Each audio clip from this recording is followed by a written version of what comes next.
जनन होता है तो जनन की विधियाँ होती हैं मुख्य रूप से दो प्रकार की होती है, अलैंगिक जनन और लैंगिक जनन। तो जीवों में जनन के आधार पर जनन के आधार पर जनन को मुख्य रूप से दो वर्गों में बांटा गया है। जैसे अलैंगिक जनन, जैसे एसेक्सुअल रिप्रोडक्शन, दूसरा अलैंगिक जनन सेक्सुअल रिप्रोडक्शन।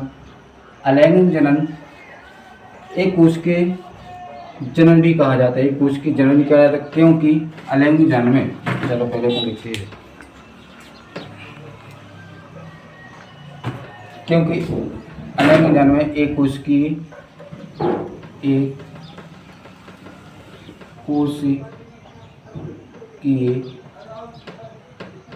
जीव भाग लेते हैं। जैसे मोनेरा जगत, प्रोटिस्टा जगत के जीव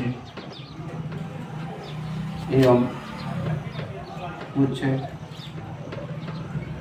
बहुकोशीय जीव एवं अन्य पेड़ पौधे अलैंगिक जनन में भाग लेते हैं। ये मोनेरा जगत में अमीबा आ जाएगा, अमीबा, पैरामीशियम,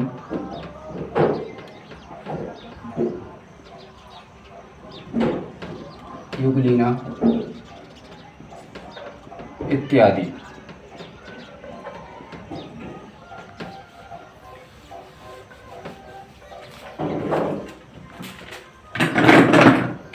अब देखें अलैंगिक जनन में कैसे इसमें विखंडन होता है। इसमें क्या होती है, कुछ विधियाँ होती हैं अलैंगिक जनन में। जो अब देखें पेड़ पौधों में इसे अलैंगिक जनन को पेड़ पौधों में अलैंगिक जनन को कायिक जनन या कायिक प्रवर्धन कहते हैं।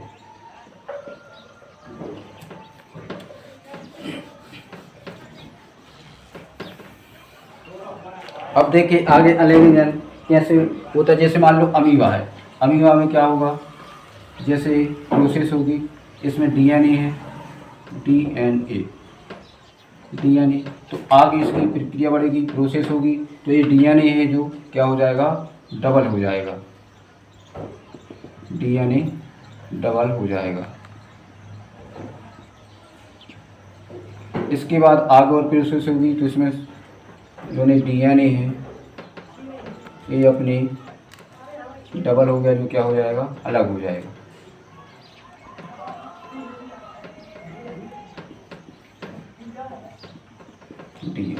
इस तरीके से अपने समान दो संतति की उत्पत्ति की, अपने समान दो संतानों की उत्पत्ति की। तो ये हूबहू अपने जनक के समान दिखाई देते हैं। कि ऐसा क्यों होता है, क्योंकि अलैंगिक जनन होता है, इसमें एक ही जनक के गुणसूत्र उसमें जाते हैं, एक ही जनक के अनुवांशिक गुण उसमें उपस्थित होते हैं। इसी कारण से इसमें जो संतान उत्पत्ति होती है वो अपने हूबहू जनक के समान दिखाई देती है। जो जनक के समान दिखाई देते हैं इसी के लाने ही क्लोन बोला जाता है। इसी के लाने क्या बोला जाता है, क्लोन। आप आगे देखें, जैसे ये तो हो गया अलैंगिक जनन, ठीक है। अब देखें अलैंगिक जनन के लाभ।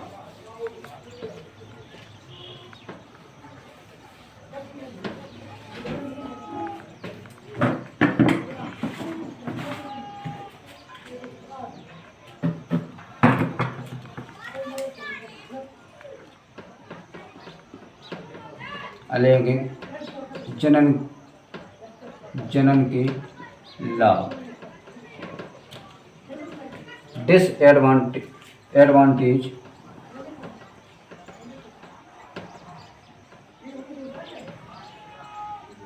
Advantage of reproduction.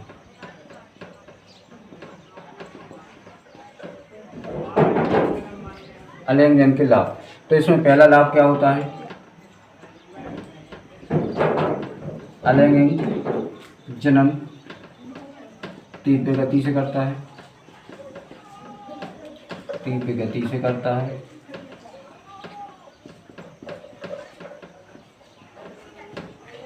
अतः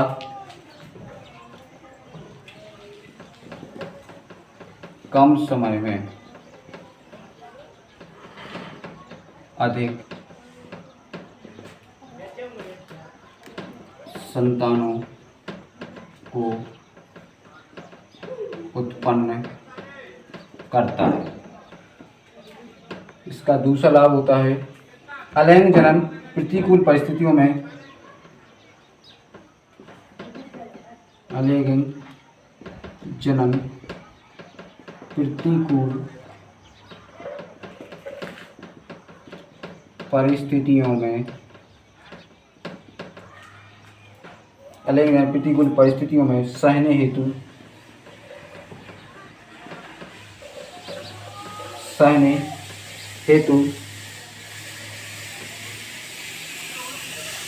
क्षमता पेड़ पौधों एवं जीव जंतु में क्षमता पाई जाती है।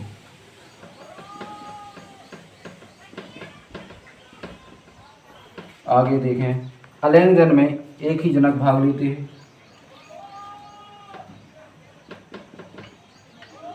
अलैंगिक जनन में एक ही जनक भाग लेते हैं, अतः जनक में समानता निश्चित होती है। अतः जनक में समानता निश्चित होती है। अलैंगिक जनन के युग्मक निषेचन। नेक्स्ट, अलैंगिक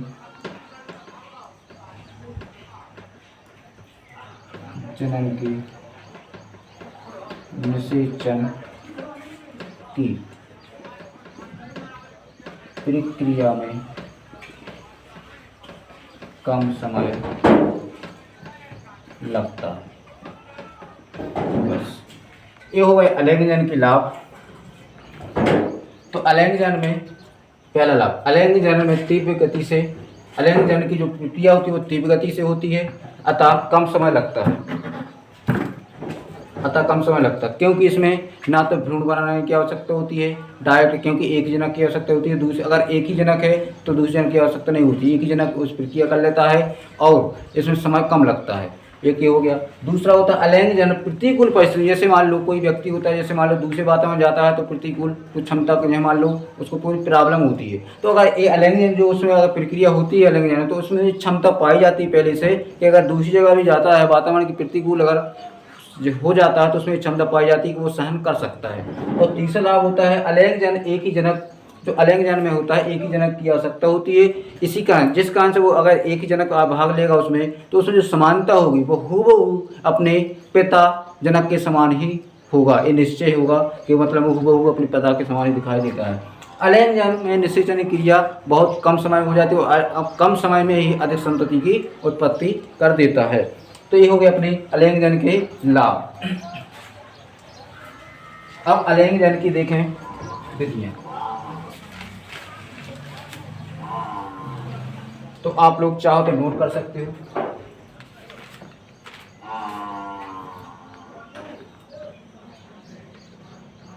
अलैंगिक जनन लिखें, लिखना स्टार्ट कर सकते हैं।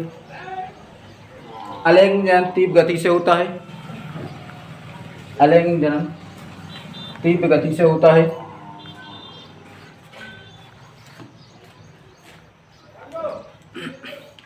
अलैंगिक जनन को एकल कोशिका जनक भी कहते हैं, क्योंकि इसमें एक जनक की आवश्यकता होती है। और पेड़ पौधों में अलैंगिक जनन को कायक जनन या कायक प्रबंधन भी कहते हैं। ये हो गया अलैंगिक जनन के बारे में। अब देखें अलैंगिक जनन के लाभ लिख सकते हैं, तो स्टार्ट करें आप लोग।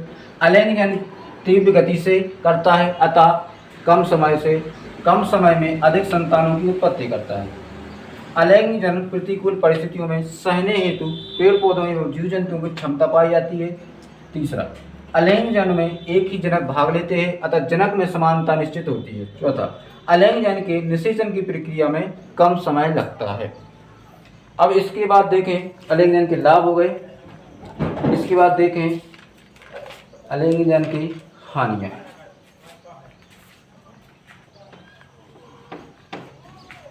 अलैंगिक जनन की हानियाँ कौन कौन सी हैं?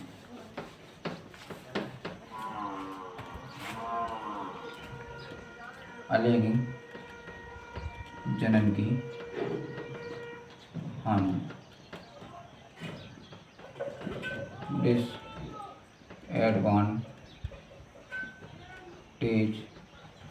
Of reproduction.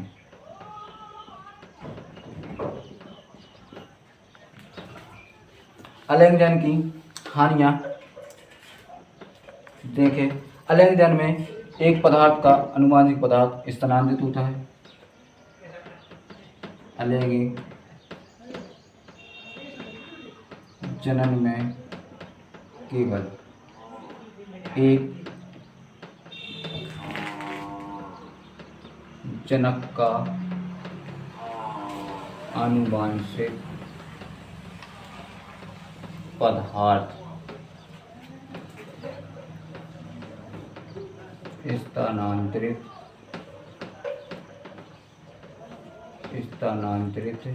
होता है,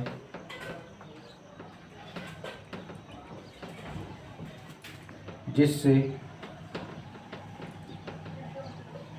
संतानों में भिन्नता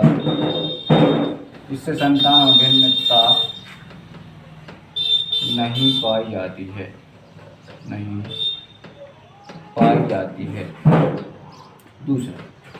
दूसरी हानि देखें। अनुवांशिक पदार्थ का चूंकि इसमें विभिन्नता नहीं होती है, अतः इसे इसमें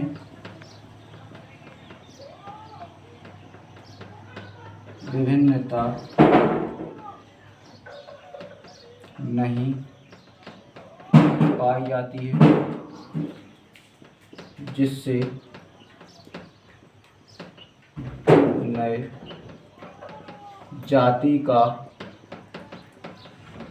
विकास नहीं हो पाता है।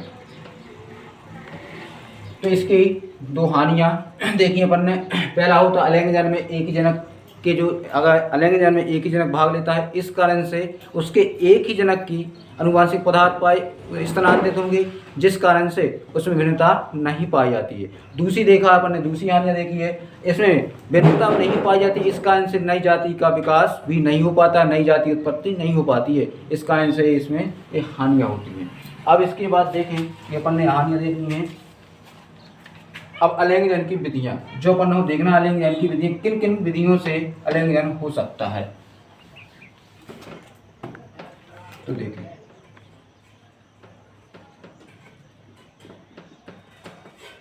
अलैंगिक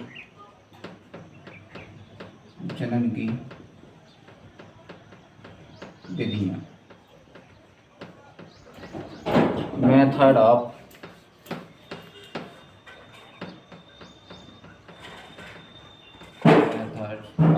reproduction, method of sexual asexual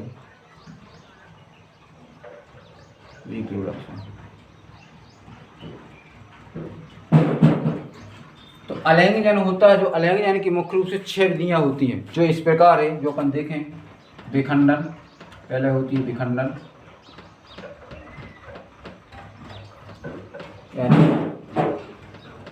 Hessian, दूसरी होती है मुकुलन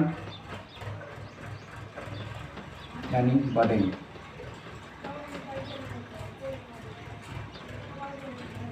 तीसरी होती है बीजाणु जनन, बीजाणु जनन यानी स्पोरुलेशन, चौथी होती है कालिका कायिका निर्माण,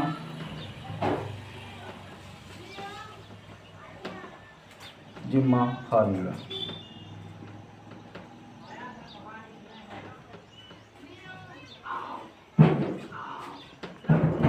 पांचवी होती है खंडीभवन, खंडीभवन फ्रेगमेंटेशन,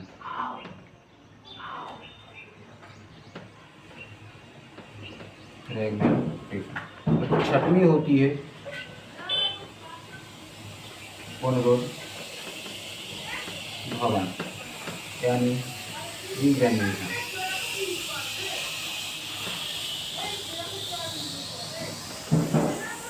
होती है मुख्य रूप से 6 विधियां होती हैं जो अपन को पढ़ना है अलग अलग तरीके से।